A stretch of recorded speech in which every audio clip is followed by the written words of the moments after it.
अभी थोड़ी सी एक रिवीजन भी कर लेते हैं, उसके बाद फिर हम नेक्स्ट प्रोग्राम पर भी जाते हैं। अभी आज भी क्लास के अंदर मैंने आप लोगों को बताया कि कंप्यूटर प्रोग्राम क्या होता है, उसकी डेफिनेशन क्या है। आपकी बुक के अंदर वो लिखा भी हुआ है, अगर मैं आपको बुक यहाँ पर दिखाऊं तो कंप्यूटर प्रोग्राम की जो है ना वो डेफिनेशन यहाँ ही पे लिखे, तीसरे चैप्टर में ना। ठीक है, यहाँ पर लिखी होती है ये वाली। तो ये वाली डेफिनेशन आप लिख सकते हैं। ठीक है।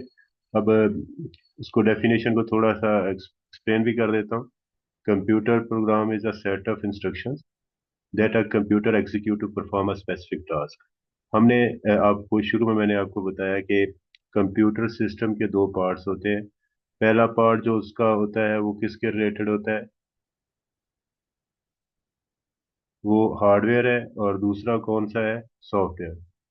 तो एक कंप्यूटर सिस्टम के दो पार्ट्स होते हैं, हार्डवेयर और सॉफ्टवेयर। हार्डवेयर को अभी मैं यहाँ पे डिस्कस नहीं करूंगा।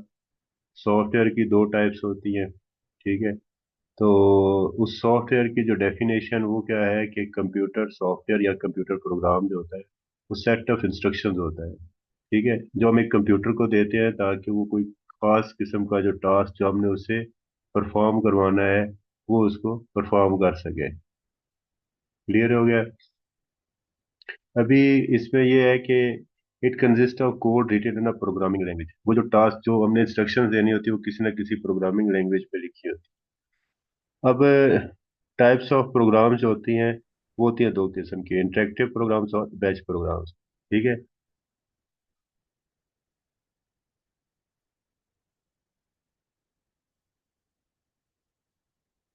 ये कुछ स्टूडेंट्स हैं, इनको साथ साथ शामिल करते जाते हैं ताकि सारे शामिल होने। तो इंटरेक्टिव प्रोग्राम्स क्या होते हैं कि ये वो सॉफ्टवेयर्स होते हैं जिसके जो क्या करते हैं कि यूजर के साथ इंटरेक्शन करते हैं, यूजर से इनपुट वगैरह लेते हैं। ठीक है। तो अभी साथ साथ जो है ना आपके क्वेश्चन में साथ साथ लेता रहूंगा ताकि बेटा ये जरा वीडियो जरा और ऑडियो बंद रखे ताकि डिस्टरबेंस क्रिएट ना हो। तो बैच प्रोग्राम्स क्या होते हैं, those process data in large batches without user interaction. बगैर यूजर की इंटरेक्शन के जो सॉफ्टवेयर चल रहे होते हैं वो बैच प्रोग्राम्स कहलाते हैं। ठीक है। और जो यूजर की इंटरेक्शन के साथ चलते हैं वो इंटरेक्टिव प्रोग्राम्स कहलाते हैं। अच्छा, अभी फिर उसके बाद सोर्स प्रोग्राम और ऑब्जेक्ट प्रोग्राम क्या होता है कि हमने जो program as a human being हमने जो प्रोग्राम जो इंस्ट्रक्शंस लिखी होती हैं वो सोर्स प्रोग्राम कहलाता है। ठीक है। और ऑब्जेक्ट प्रोग्राम क्या होता है कि सोर्स प्रोग्राम को एक ट्रांसलेटर जो होता है उसको ट्रांसलेट कर। ठीक है। तो ये किस में कन्वर्ट हो जाता है, ये ऑब्जेक्ट प्रोग्राम होता है। और ये मशीन इसको अंडरस्टैंड कर सकती है, कंप्यूटर मशीन। और सोर्स प्रोग्राम को कौन अंडरस्टैंड करता है, ह्यूमन बीइंग। अच्छा,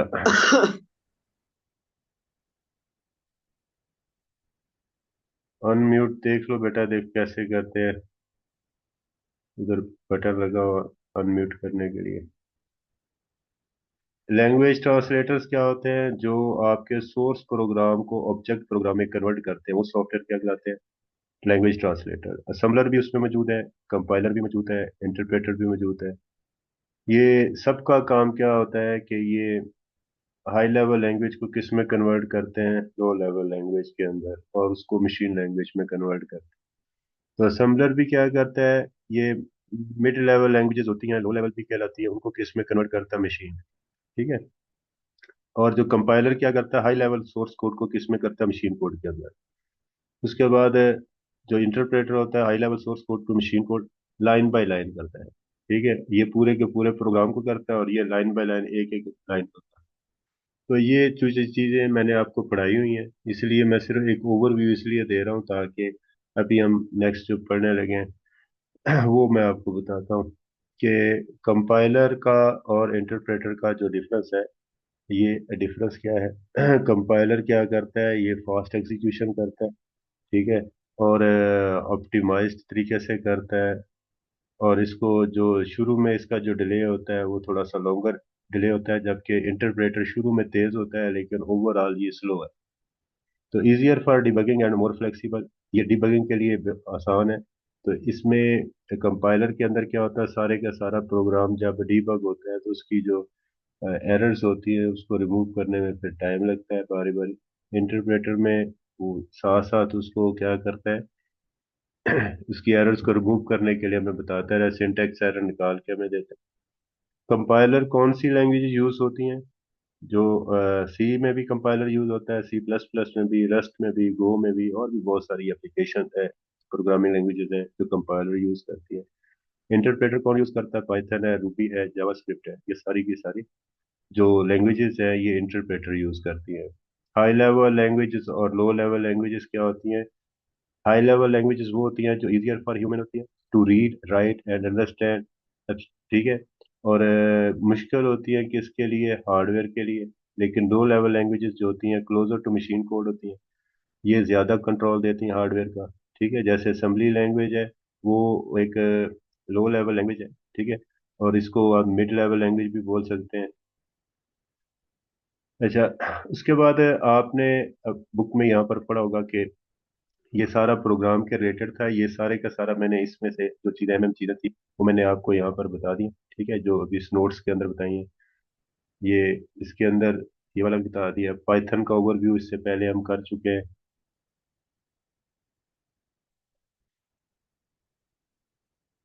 ये साथ साथ जो स्टूडेंट्स आ रहे हैं ऑनलाइन उनको भी साथ में शामिल करते हैं। तो ये वाला पैराग्राफ भी मैं एक्सप्लेन कर चुका हूँ, ये भी वाला। ठीक है, तो ये आप बेटा थोड़ा सा खुद भी साथ साथ पढ़ेंगे ना तो आपको ज़्यादा इसमें जो है फायदा नजर आएगा, क्योंकि जो ओवरव्यू देता हूँ उसको आप थोड़ा सा डिटेल के साथ पढ़ेंगे तो ज़्यादा आपको फायदा। अच्छा, अभी पायरामिड क्या है, फ्लास्क क्या है, जेंगो क्या है, इसमें डी कुछ बोल देते हैं, डिजेंगो बोलते हैं, कुछ जेंगो बोलते हैं, तो डी साइलेंट है, इसमें जेंगो है। ये किस मकसद के लिए इस्तेमाल होते हैं? ये पाइथन के अंदर लाइब्रेरीज है। ठीक है, और ये लाइब्रेरीज क्या करती हैं कि फ्लास्क क्या है, lightweight micro framework that is easy to get started with for a simple application, और ये सारी की सारी वेब एप्लीकेशन बनाने के लिए इस्तेमाल होते हैं जी। Batteries included philosophy and providing में built in feature for complex application. इसमें बहुत सारे फीचर्स होते हैं, वो किस मकसद के लिए होते हैं? वेब एप्लीकेशंस बनाने के लिए। ठीक है, उसके बाद पायरामिड है, ये भी एक फ्रेमवर्क है, वो भी वेब एप्लीकेशंस बनाने के लिए इस्तेमाल। ये चूंकि वर्ड्स यूज होते रहेंगे तो आपको पता होना चाहिए कि किस किस मकसद के लिए कौन कौन सी चीज यूज हो रही है। फिर आईडी क्या होता है? कि आईडी एक ऐसा सॉफ्टवेयर होता है जिसके अंदर हम क्या करते हैं, अपना सोर्स कोड लिखते हैं और फिर उसको एग्जीक्यूट करते हैं। ठीक है, वो हमें फैसिलिटी देता है इसको कोड को लिखने की। ठीक है, जैसे विजुअल स्टूडियो भी है, क्लिप्स भी है। ठीक है, इंटेलिज आइडिया भी है, उसके अलावा ये जावा के लिए इस्तेमाल होता है, ये भी और विजुअल स्टूडियो तो मल्टीपर्पज है। इसमें अगर आप एक्सपर्टीज ले सकते हैं तो बहुत ज़्यादा फायदा है, विजुअल स्टूडियो को यूज़ करें आप, डाउनलोड करें। इसमें हर किस्म की लैंग्वेज को आप क्या कर सकते हैं, एग्जीक्यूट कर सकते हैं, ये हर किस्म के लिए जो है आईडी बनता है। ठीक है, तो उसके बाद आपकी बुक के अंदर जो एक आईडी यूज होता है वो है रेपलिट। रेपलिट को भी आप यूज कर सकते हैं, इसको डाउनलोड कर सकते हैं मिसाल के तौर पर। 1 लाख रुपया या 2-2 लाख रुपया दिहाड़ी ਦਾ ਕਮਾ ਕੇ ਆਉਂਦੇ ਥੱਕੀਆਂ ਟੁੱਟੀਆਂ ਹੁੰਦੀਆਂ ਚੂਰ ਹੋ ਜਾਂਦੀਆਂ ਇਹਨਾਂ ਕੋਲ ਜਿਹੜਾ ਹੈ ਨਾ ਬਾਅਦ ਵਿੱਚ ਪੂਰੀ ਕਰਾ ਦਿੰਦੇ ਬੰਦਾ ਆਖੇ ਯਾਰ ਚਲੋ ਕਮਾ ਕੇ ਆਉਂਦੇ ਹਨ ਥੱਕ ਗਏ ਹਨ ਇਹਨਾਂ ਤੇ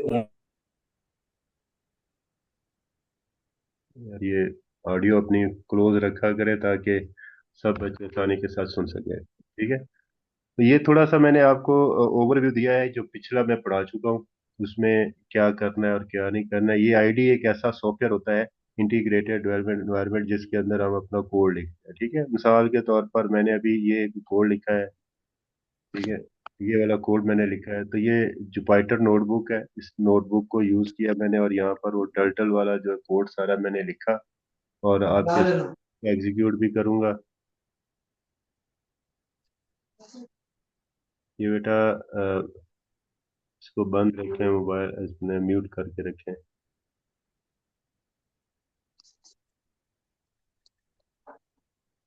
अच्छा, अभी जो चीज़ें मैं आपको बताना चाहता हूँ वो ये है कि हमने एक आईडी इंस्टॉल करना है। कल हमने पाइथन को इंस्टॉल किया है, आज हम आईडी इंस्टॉल करेंगे। तो आपकी बुक में जो लिखा हुआ है वो है ये वाला, जिसको क्या बोलते हैं, रेपलिट, ठीक है। आप इसको डाउनलोड कर सकते हैं। कैसे सर्च करना है, ये रेपलिट है, इस नाम से आप इसको सर्च करेंगे, ठीक है। आप यहाँ पर अकाउंट बना के टर्न टुगेदर विद पाइथन आप साइन अप होंगे यहाँ पर, ठीक है। साइन अप होने के बाद इसको डाउनलोड कर सकते हैं। अब ये आपका काम है कि आपने यहाँ पर साइन अप होना है, साइन अप करने के बाद इसको डाउनलोड करना है। तो ये फ्री में भी अवेलेबल है और उसमें पैसों में अवेलेबल है। अगर आपको एक दो वीडियो देखेंगे तो वहाँ पर आपको फ्री भी है, तो इसमें ये फ्री भी है। फ्री होगा तो उसमें ये काफ़ी सारे फीचर्स हैं, ठीक है। टीम के लिए लेना है तो टीम के लिए इसमें काफ़ी सारे फीचर्स होते हैं। तो ये वाला फ्री वाला आपने डाउनलोड करना है, लेकिन इससे पहले आपको साइन अप करना पड़ेगा, ठीक है। साइन अप विशाख आप यहाँ पर जाके इसको साइन अप कर लें, ठीक है। आप गूगल के साथ साइन अप कर रहे हैं, किसी के साथ भी साइन अप कर रहे हैं। अब यहाँ पर टास्क जो आपको अभी मैं असाइन करता हूँ वो ये है कि आपने इसको डाउनलोड करना है।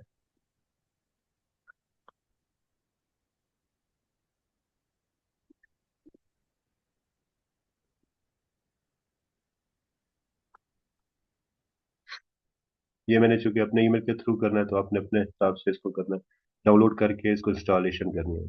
कल वाले लेक्चर में आपने क्या किया, आपने इंस्टॉल किया पाइथन को। आज वाले लेक्चर में आपने इस आईडी को इंस्टॉल करना है। ये थोड़ा सा टाइम ले। अच्छा, ये तब तक थोड़ा साइन अप होता है, मैं तो आपको कुछ और चीजें बता दूं। इसमें आप इस किस्म का हमारा है के अंदर लिखा हुआ है हुआ क्या आउटपुट, वो यहाँ पर डिस्प्ले हो रहेगा। और ये स्टोरेज कितनी इस्तेमाल हो रही है, साथ साथ आपको ये चीजें बता दूं। तो आपको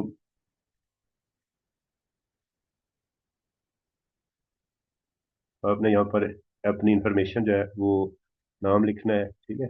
नाम लिखने के बाद फिर आपने इसको कंटिन्यू करना है। फ्रेमवर्क के लिए क्या, फॉर पर्सनल यूज मैंने पर्सनल यूज के लिए करना है, फॉर स्कूल स्कूल के लिए इस्तेमाल करना है। How much software creation experience do you have, तो बिगिनर आप इसको लिख दें और इसको बाद कंटिन्यू करें, ठीक है। तो ये फ्री वाला आप इसको चूज करें, फ्री वाले के ऊपर।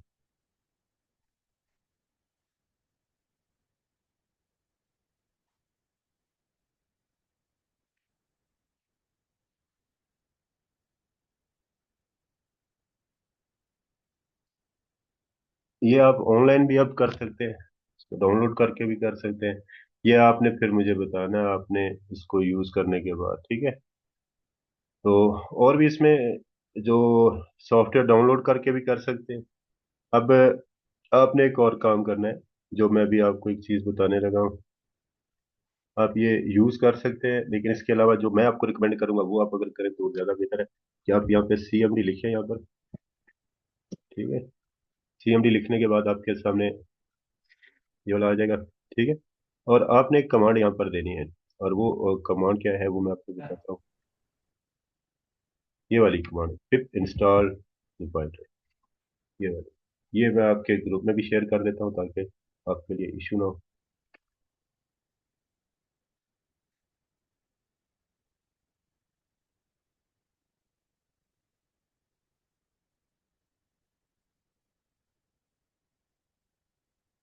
ये वाली कमांड आप चलाएंगे यहाँ पर, टाइप बेशक कर लें। ये आपको थोड़ा सा ओवरव्यू में बड़ा कर दे ताकि वीडियो में आपको आसानी के साथ है। पिप इंस्टॉल जुपिटर है। तो पिप असल में क्या चीज़ है, ये भी एक सॉफ्टवेयर है। जब आप पाइथन इंस्टॉल करते हैं तो ये साथ इंस्टॉल हो जाता है।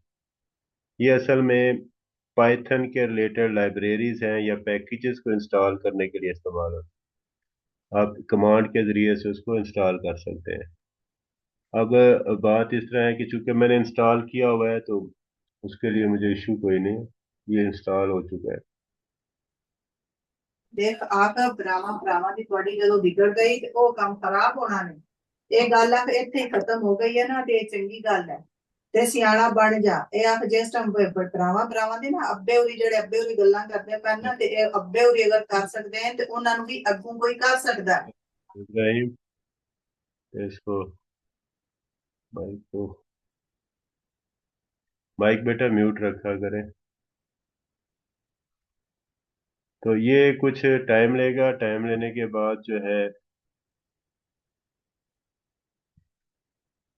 ये चूंकि ऑलरेडी इसमें इंस्टॉल हो चुका है, इसलिए ये मुझे उसने ये मैसेज दिया है कि requirements already satisfied, requirement already satisfied. तो ये सारा इंस्टॉल है। तो एक छोटी सी कमांड है, वो आपने चलानी है। तो वो कमांड मैं आपको दोबारा से यहाँ पर दिखा देता हूँ। ठीक है, ये आपके ग्रुप में भी मैंने शेयर कर दिया। ठीक है, तो पिप इंस्टॉल जुपाइटर, जुपाइटर ऐप जो है ना, ये आपने डाउनलोड कर लेनी है। ठीक है, ये खुद ब खुद इंस्टॉल भी कर देगा एक छोटी सी कमांड के जरिए से। अब आपने क्या करना है, जिस फोल्डर के अंदर आपने काम करना है, मसलन ये वाला फोल्डर है, ये टेम्परेरी फोल्डर मैंने बनाया हुआ है। यहाँ पर आपने सिंपल क्या लिखना है, ये जो बाकी वाला काम मैं बंद कर देता हूँ ताकि आपको, आपने वो इंस्टॉलेशन करने का, देखिए इंस्टॉलेशन के लिए प्ले एक आध मिनट लगा है, इंस्टॉलेशन हो गई है। आपने यहाँ पर लिखना है जुपाइटर नोटबुक। ठीक है, और ये किसी भी फोल्डर के अंदर जाके जहाँ पर आपने वो प्रोग्राम लिखना है, वहाँ पर जुपाइटर नोटबुक लिखना है और उसको एंटर कर देना है। ठीक है, तो थोड़ा सा प्रोसेस होगा, इस तरह की स्क्रीन ओपन होगी और फिर कमांड है, ये भी मैं आपके यहाँ पर सेंड कर देता हूँ ताकि आपको ढूंढनी ना पड़े।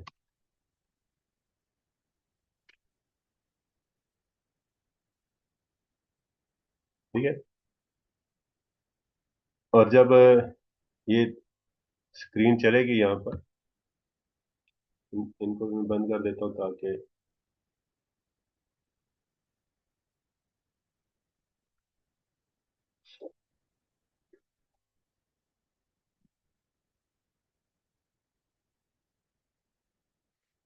ये, जब आप जुपाइटर किसी भी फोल्डर को आप क्रिएट करेंगे और यहाँ पर वही मैं जो मैंने आपको बताया कि जुपाइटर नोटबुक लिखेंगे और फिर एंटर करेंगे, तो ये वाली फाइल जो है ना आपके सामने ओपन होगी। ठीक है, और इस तरह आपको कोड लिखा हुआ नजर आएगा। इस फाइल को आपने बंद नहीं करना है। ठीक है, इसको मिनिमाइज कर दें और ये ऑटोमेटिकली यहाँ पर जो है ना, ये एक लोकल होस्ट ओपन हो जाएगा। अब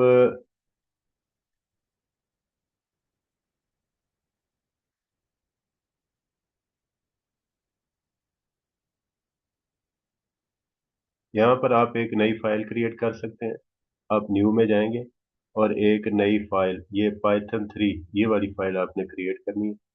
तो इस फाइल का नाम जो भी दिल करता है आप रख सकते हैं, फाइल का नाम अपनी मर्जी से रख सकते हैं, लेकिन उसकी कुछ लिमिटेशंस होती हैं, उन लिमिटेशंस को फॉलो करना पड़ता है कि उसमें स्पेशल करेक्टर्स आप ना लगाएं। ठीक है, तो मैंने ऑलरेडी वो फाइल एक बना के रखी हुई है, लेकिन आपको फाइल को क्रिएट करना मैं बता दें। ठीक है, यहाँ से आपने न्यू पर जाना है और न्यू पर इस पर क्लिक करेंगे तो नई फाइल क्रिएट होगी। और नई फाइल क्रिएट होगी नई टैब के अंदर। ठीक है, मैंने चूंकि साथ एक इमेज प्रोसेसिंग का टूल भी लगाया हुआ है, वो भी चल रहा है। तो ये अब ये फाइल क्रिएट हो, आपने जितना भी कोड लिखना है इसके अंदर लिखना है। ठीक है, इस फाइल को आप यहाँ से रीनेम भी कर सकते हैं। इस फाइल का नाम रख लें जी, टर्टल रख लें, ये जो आपने टर्टल का प्रोग्राम बनाना है। ठीक है, अब ये फाइल का नाम यहाँ से चेंज हो जाएगा। यहाँ पर अगर आपने अपना नाम लिखना है प्रिंट, और पाइथन में प्रिंट की कमांड क्या होती है,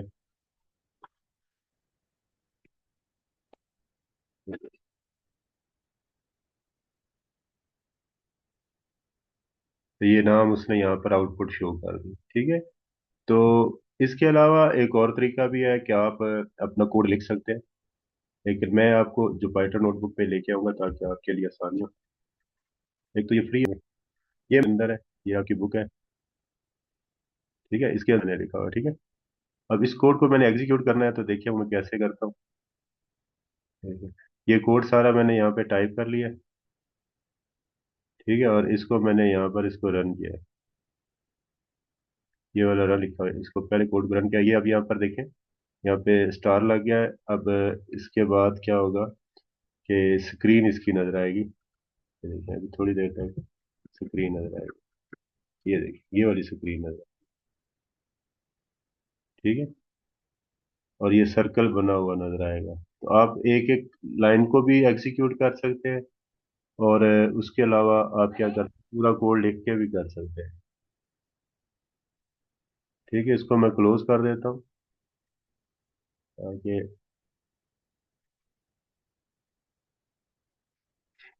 ये मेरे सिस्टम पे चूंकि प्रोसेसिंग ज़्यादा हो रही है, थोड़ा सा टाइम लेता है। तो ये कोड लिखेंगे, इसको रन करेंगे। बहुत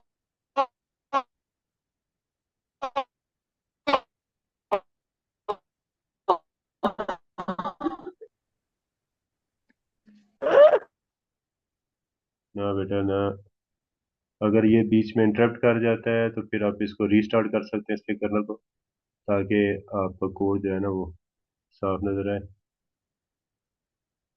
अब इसको रन करेंगे, इस पे इसके ऊपर क्लिक करेंगे, इसको रन करेंगे, थोड़ी देर के बाद वो स्क्रीन आपको नजर आएगी।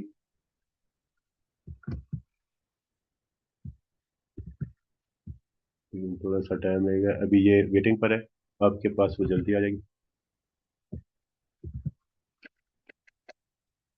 ये देखिए, ये वाली, ये उसने सर्कल क्रिएट कर दिया। तो पाइथन में आप ग्राफिकल इंटरफेस भी जो है ना वो सेट कर सकते हैं, कलर वगैरह चेंज कर सकते हैं। अब यहाँ पे इस कोड को थोड़ा सा मैं समझा देता हूँ कि आपने एक लाइब्रेरी को इंपोर्ट करना है, इंक्लूड करना है, उसका नाम क्या है, टर्टल। टर्टल किस मकसद के लिए इस्तेमाल होती है कि आपके ग्राफिक्स को बनाने के लिए। टर्टल डाल स्क्रीन करेंगे तो आपको स्क्रीन नज़र आ जाएगी। फिर उस स्क्रीन का साइज आप देंगे 200 बाई 150 कर देंगे, और उसका जो कलर है बैकग्राउंड वो कॉरल रख देंगे। टर्टल में एक डॉट बनाएंगे, उस डॉट का साइज क्या होगा, उस ब्लू कलर में आ जाएगा, ठीक है। सर्कल बनाएंगे जिसका रेडियस 50 होगा। फिर टर्टल में एक पेन कलर जो होगा उसका वो क्या होगा, जो उसका सर्कल का जो पेन कलर होगा, यानी कि सर्कल के जो बॉर्डर का कलर क्या होगा, ब्लू होगा। और सर्कल -50 होगा, यानी कि वो उल्टी तरफ से आर्म उसको चलाएगा, ठीक है। तो ये कोड अभी समझना जरूरी नहीं है, सिर्फ कोड आप लिख के तो उसको एग्जीक्यूट करके देखें। कोड अभी बहुत सारा समझने वाला होगा, ये सिंपल ये नहीं है कि सिर्फ इतना ही कोड है। ये एक सिंपल है, समझाने के लिए है कि आपने पाइथन को कैसे इंस्टॉल करना है। पाइथन को इंस्टॉल करने के बाद आपने जुपिटर नोटबुक कैसे इंस्टॉल करनी है, वो एक छोटी सी कमांड मैंने आपको बताई। फिर आपने इसके अंदर कोड कैसे लिखना है, बस ये यहाँ तक आज का जो लेक्चर था आपके पास वो इसी यहाँ तक, ठीक है।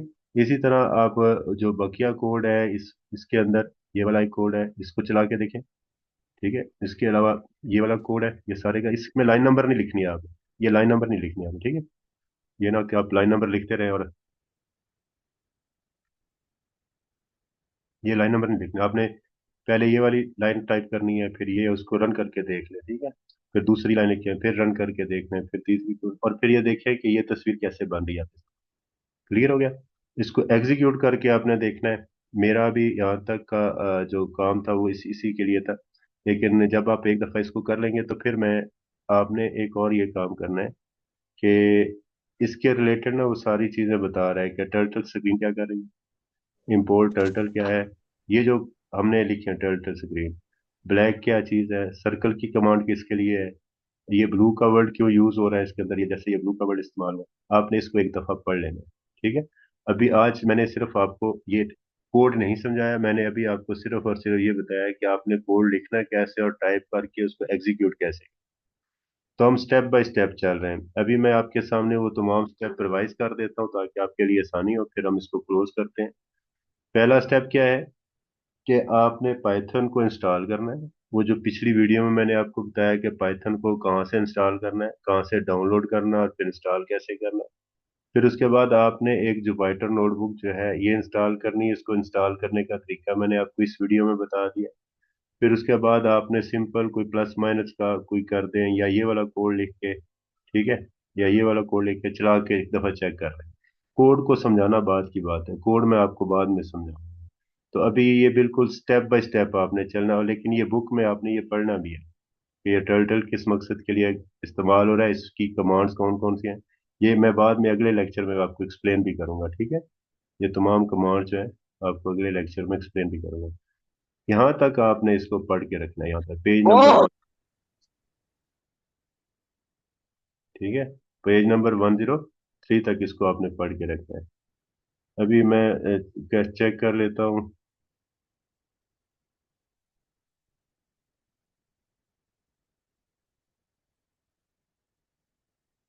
क्वेश्चन आपका कोई नहीं है, बहरहाल ये आप एक दूसरे से बेटा क्वेश्चन कर लिया करें, मैं ये वीडियो थोड़ी देर बाद आपको क्या करूंगा, अपलोड कर दूंगा, ठीक है। तो आपने बस ये काम रिपीट कर लेना आपने। ओके बेटा, अल्लाह हाफिज, इंशाल्लाह नेक्स्ट मिलेंगे नेक्स्ट क्लास में। क्या करना है इसका?